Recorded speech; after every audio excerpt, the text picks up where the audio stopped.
নির্বাচনের দিনে মারামারি করো না, নির্বাচনের দিনে কাটাকাটি করো না, নির্বাচনের দিনে খুন খারাপি করো না। তুমি যারে মারবাও তো হিন্দু না, খ্রিস্টান না, বৌদ্ধ না, ও তো আর একজন মুসলমান ভাই। তুমি যে পাড়ার মধ্যে আছো ওই পাড়ার মধ্যেই তো তার বসবাস, তার সঙ্গে হবে মোলাকাত, তার সঙ্গে হবে সাক্ষাৎ। আজ না হয় কাল তার সঙ্গে মোলাকাত হবে, কিন্তু নেতার কথা মানতে যায় যে চল লাগাই দিলা, থাপ্পড় লাগাই দিলা, মারামারি যে করলা, লাঠি দিয়ে আঘাত করলা, মনে রাখবা একজন মুসলমানের দ্বারা এটা মানায় না।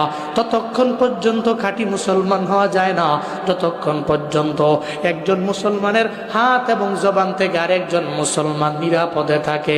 যখন দেখবেন আপনার হাতের দ্বারা আরেকজন মুসলমান ভাই নিরাপদে আছে, আপনার জবান দ্বারা আরেকজন মুসলমান ভাই সালামতে আছে, আপনি মুসলিমে কামেল হয়ে গেছেন।